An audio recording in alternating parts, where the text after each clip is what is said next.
नमस्कार। मैं बीएसएफ का रिटायर्ड इंस्पेक्टर पूरन चंद जोशी आपको आज उत्तर भारत के सर्वश्रेष्ठ धाम, भारत के चारों धामों में से पहला धाम ज्योतिषपीठ, ज्योतिर्मठ और बद्रिकाश्रम से नमस्कार, प्रणाम और वंदे मातरम करता हूँ।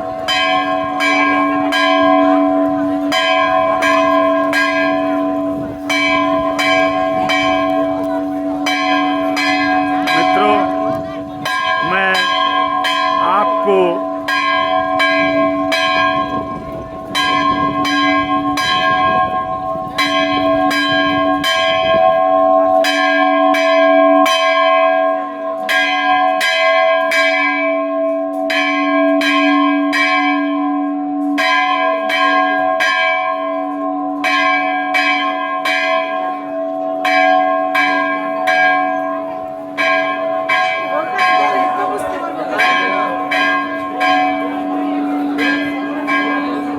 आपको पृथ्वी पर स्थित सबसे बड़े चारों धामों में सर्वप्रथम स्थापित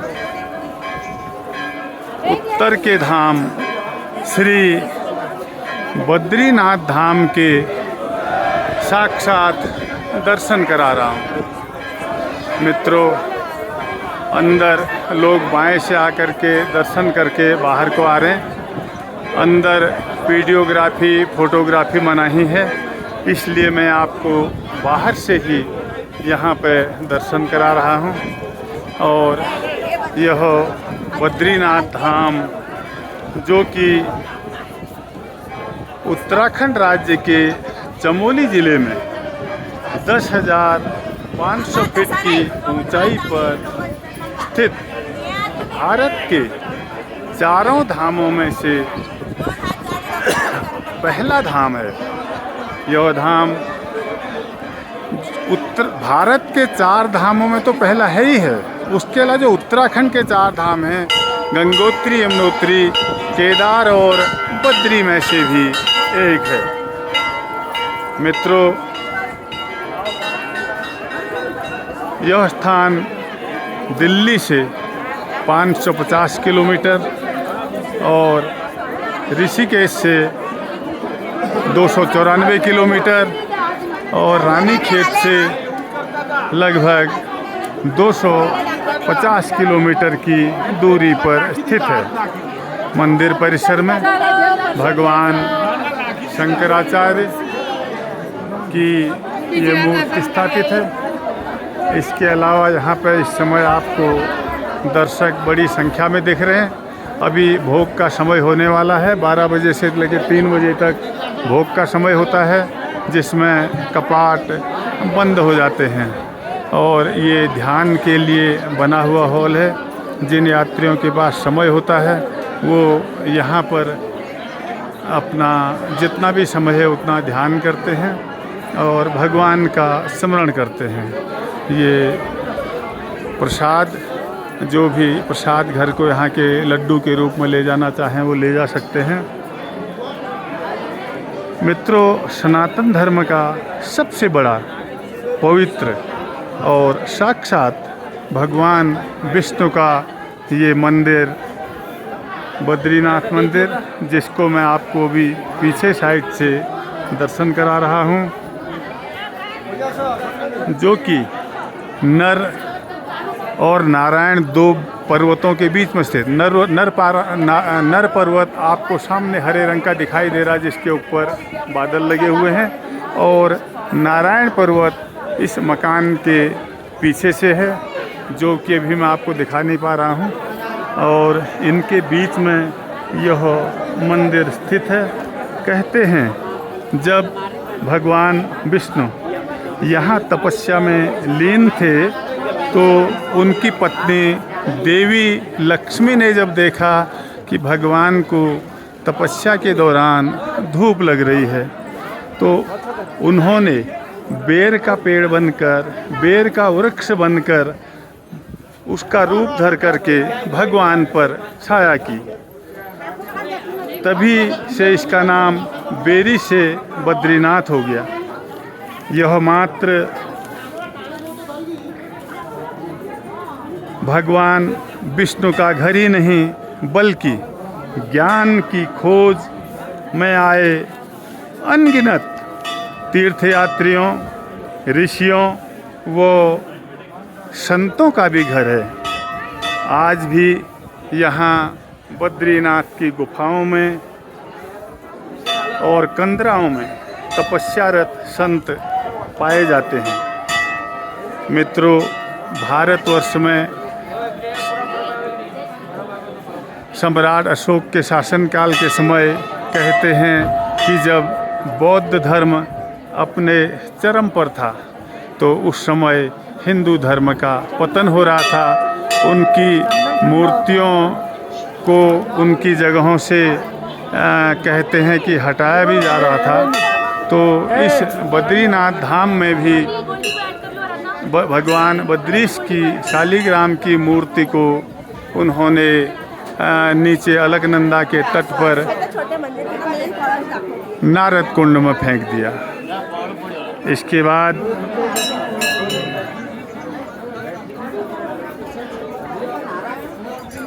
जब 11 वर्ष की आयु में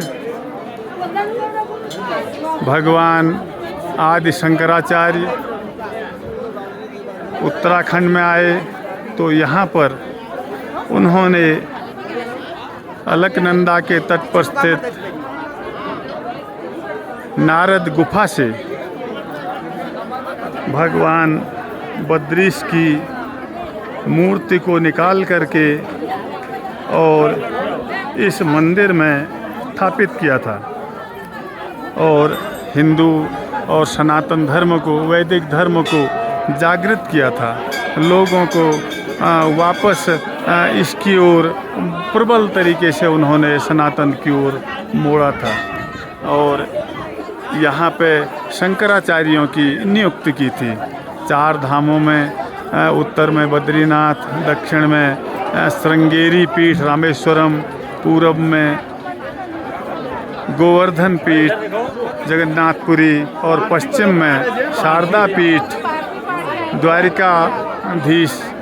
ये चारों धामों में शंकराचार्यों की स्थापना है जो कि हमारे धर्म के ध्वजवाहक माने जाते हैं। और यहाँ पर भी शंकराचार्यों की नियुक्ति हुई और वो कभी यहाँ पर रह पाए, लेकिन कभी विपरीत मौसम के कारण वो लोग यहाँ नहीं भी रह पाए। और इसीलिए फिर आदि शंकराचार्य जी ने केरल के ही नंबूद्रिपाद ब्राह्मणों की यहाँ पर पूजा के लिए नियुक्ति की, जो कि यहाँ पर रावल के रूप में आज भी पूजा करते हैं। तो ये बद्रीनाथ मंदिर का और इस बद्रीश घाटी का स्कंद पुराण सहित हिंदू ग्रंथों में वर्णन मिलता है। पांडव भी बद्रीनाथ होकर ही स्वर्ग को गए थे। देव ऋषि नर व नारायण तथा बड़े बड़े ऋषि मुनियों, कपिल मुनि, गौतम मुनि, भारद्वाज मुनि, कश्यप मुनि और अन्य सैकड़ों प्रकार के साधुओं, संतों और ऋषियों ने यहाँ पर आकर के तपस्या की। और मैं अगला वर्णन आपको सुनाऊं। अभी यहाँ पर आप देखें पर्दा लग चुका है और मंदिर में कपाट ये बंद हो चुके हैं। ये सिंहद्वार के कपाट हैं जो कि बंद हो चुके हैं और ये पर्दा लग चुका है। अभी भोग लगने वाला है, मंदिर में भोग लगने वाला है अभी। और उसके बाद जब भोग की कार्रवाई हो जाएगी तभी यहाँ पर 3 बजे पुनः कपाट खुलेंगे। और तो मित्रों, ये यहाँ की जो कहानी में मैंने नर और नारायण पर्वत का वर्णन किया था, तो ये जो आप अभी देख रहे हैं ये नर पर्वत है और ये सामने ये बद्रीनाथ के मंदिर के पीछे की साइड वाला नारायण पर्वत है। और यहाँ पे कई प्रकार के ऋषि मुनियों ने तपस्या की थी। उन्हीं में ऋषि मुनियों में नारद मुनि ने यहाँ पे मोक्ष प्राप्त किया था और भगवान कृष्ण को भी इस बद्रीनाथ धाम से बहुत प्यार था। और जो मध्य युग में हमारे विद्वान हुए थे, जिनमें आदि शंकराचार्य, माधवाचार्य, श्री नित्यानंद, श्री रामानुजाचार्य आदि ने यहाँ पे तप किया, चिंतन किया, शांति प्राप्त की और ज्ञानार्जन किया यहाँ पे। और अन्य प्रकार के जो गृहस्थ लोग हैं वो भी यहाँ पर आकर के ज्ञानार्जन करते हैं। मित्रों, इस मंदिर की स्थापना के 7वीं व 8वीं सदी में स्थापना किए जाने के प्रमाण मिलते हैं। बर्फ़ और सर्द तथा रूखी हवाओं के कारण मंदिर नवंबर से अप्रैल तक 6 महीने के लिए बंद हो जाता है और अप्रैल से अक्टूबर तक यह मंदिर दर्शनों के लिए आम लोगों के लिए खुला रहता है। शीतकाल में भगवान बद्रीनारायण को जोशीमठ के नरसिंह मंदिर में विराजमान किया जाता है। नवंबर में जब मंदिर के कपाट बंद होते हैं तो उस समय उस दिन का जो जलता हुआ दीपक होता है वो 6 महीने के बाद जब अप्रैल में कपाट खुलते हैं तो उस समय वो दिया जलता ही मिलता है। ये भगवान की एक बहुत ही बड़ी महिमा और साक्षात होने का प्रत्यक्ष प्रमाण होता है। इस मंदिर में भगवान विष्णु की 1 मीटर की लगभग 3 फीट 3 इंच की शालिग्राम की मूर्ति विराजमान है और साथ में उनके माता लक्ष्मी, गरुड़ जी, नारद जी, उद्धव जी, गणेश जी, कुबेर जी और नर नारायण आदि देवताओं की मूर्तियां भी विराजमान हैं। इसके आसपास 100 किलोमीटर के अंदर 4 और बद्री विराजमान हैं। 4 और बद्री की स्थापना की गई थी उस समय शंकराचार्य जी के द्वारा, जिनके नाम हैं योग ध्यान बद्री, भविष्य बद्री, वृद्ध बद्री और आदि बद्री। कहते हैं जब विष्णु प्रयाग में जय और विजय नाम के पर्वत आपस में मिल जाएंगे और बद्रीश का दरवाज़ा बंद हो जाएगा तो उस समय फिर जोशीमठ के पास तपोवन में स्थित भविष्य बद्री में भगवान बद्री के दर्शन हुआ करेंगे। ये जो पर्दा लगा हुआ है आप देख रहे हैं, इस समय भोग की कार्रवाई होने ही वाली है और भगवान को भोग लगेगा। और मित्रों, बद्रीनाथ मंदिर, ये जो बद्रीनाथ जी का मंदिर है ये अलकनंदा नदी से मात्र 50 मीटर ऊपर एक ऊंचे स्थान पर नदी की ओर देखता हुआ इसका प्रवेश द्वार है। और इस मंदिर में गर्भगृह, दर्शन मंडप व सभा मंडप हैं। मुख्य द्वार को इसके जो आगे मैंने शुरू में आपको दिखाया था मुख्य द्वार, उसको सिंह द्वार कहा जाता है। और गर्भगृह में भगवान बद्रीनारायण की मूर्ति को बद्री वृक्ष के नीचे चंदवा में रखा गया है।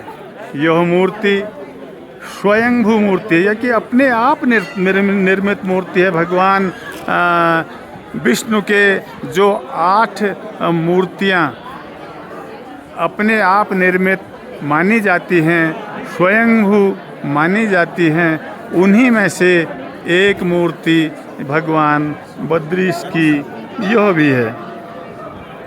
श्री बद्रीनाथ धाम साक्षात में मित्रों बैकुंठ धाम है। यह बैकुंठ से कम नहीं, यह स्वर्ग से कम नहीं है। यहाँ की यात्रा का फल अन्य तीर्थों से लाखों गुना ज़्यादा मिलता है। अभी यहाँ भारत के यशस्वी प्रधानमंत्री मोदी जी के द्वारा काशी विश्वनाथ और महाकाल कॉरिडोर की तर्ज पर श्री बद्रीनाथ कॉरिडोर का निर्माण किया जा रहा है, जो कि इस समय निर्माणाधीन है।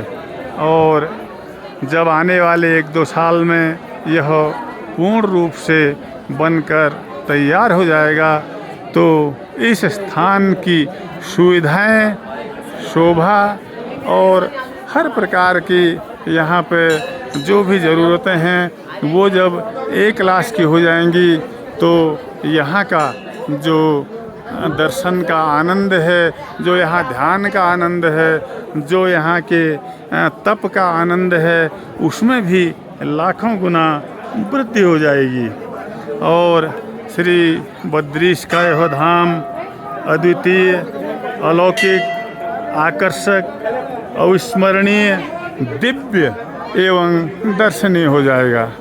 भगवान बजरंगबली भी मंदिर परिसर में विराजमान हैं और यहाँ पे लक्ष्मी नारायण भी, उद्धव जी भी विराजमान हैं। इसके अलावा ये यहाँ पे भगवान क्षेत्रपाल भी यहाँ पे विराजमान हैं। यहाँ पे क्षेत्रपाल और यहाँ पे पूजा पाठ, हवन, यज्ञ आदि जो कि हमेशा लोग अपने करते रहते हैं। व्यक्तिगत रूप से यहाँ पे हवन आदि होते ही रहते हैं, जो कि हमारे सनातन की एक नित्य और वैदिक परंपरा है। और इसी परंपरा का हम लोग वहन करते हुए दर्शन करते हैं, पूजन करते हैं, मनन करते हैं और भगवान से आशीर्वाद लेते हैं। और उन्हीं की कृपा हम पर हमेशा जनता पर बनी रहती है और ये कृपा आने वाले समय में भी बनी रहे, यही मैं प्रार्थना करता हूँ। और ये मुख्य द्वार के सामने जो कि अंदर की तरफ भी यहाँ पे भगवान की मूर्तियाँ बनी हुई हैं, जो कि और बहुत ही सुंदर यहाँ पे स्थापत्य कला का ये नमूना है। और हमारे जो ये मंदिर होते हैं ये समय समय पर इनका जीर्णोद्धार होता रहता है, क्योंकि आने जो समय के थपेड़े होते हैं या मौसम के बदलाव होते हैं, वर्षों शताब्दियों तक इनके रहने के कारण इनमें कुछ न कुछ दिक्कतें आ जाती हैं। और ये सामने अभी तक भी पर्दा लगा हुआ है, भोग घर है सामने और भगवान को भोग इस समय लग रहा है। और ये 3 बजे तक ये प्रक्रिया लगभग पूरी हो जाएगी। 3 बजे तक ये प्रक्रिया पूरी हो जानी है। और इसी के साथ में बद्री विशाल के अलकनंदा के सामने वाले क्षेत्र का भी आपको यहाँ से दर्शन करा दूँ। ये नीचे अलकनंदा नदी है और इसके सामने आपको पूरे बद्रीनाथ का एरिया, जिनमें सारे धर्मशाले, होटल और यात्रियों के ठहरने रहने की सारी सुविधाएं ये नर पर्वत के नीचे यहाँ पर हैं। और अभी इसके पीछे सारा निर्माण कार्य चल रहा है, जो कि आने वाले 1-2 साल में पूरा होने वाला है। तो सामने का जो क्षेत्र आप देख रहे हैं वो आगे माणा गांव की ओर जाने वाला एरिया है, जहां पे भारत का पहला गांव माणा और भीमपुल, गणेश गुफा और व्यास गुफा आदि मौजूद हैं। और ये सामने नीचे यहाँ पर आप देख रहे होंगे कल बहती हुई अलकनंदा नदी, जो कि अपने पूरे वेग से बह रही है। और वहीं पर जहाँ आप नदी देख रहे हैं ब्रह्म कपाल है, जहाँ लोग अपने पितरों का तर्पण, श्राद्ध और पिंडदान वगैरह यहाँ पर करते हैं। और यहीं पर स्नान के लिए तप्त कुंड भी है, और लोग तप्त कुंड में स्नान करके फिर भगवान का दर्शन और पूजन यहाँ पे करते हैं। मित्रों, इसी के साथ ही मैं आप सबके लिए नर नारायण पर्वतों से, भगवान बद्री नारायण से, और जो भी यहाँ पे हमारे देवी देवता हैं उनसे आप लोगों की सुख समृद्धि, स्वास्थ्य और आपके उज्जवल भविष्य के लिए प्रार्थना करता हूँ कि आप लोग सुखी रहें, समृद्ध रहें, स्वस्थ रहें और मस्त रहें। और इसी के साथ मैं बीएसएफ का रिटायर्ड इंस्पेक्टर पूरन चंद जोशी आपको नमस्कार करता हूँ।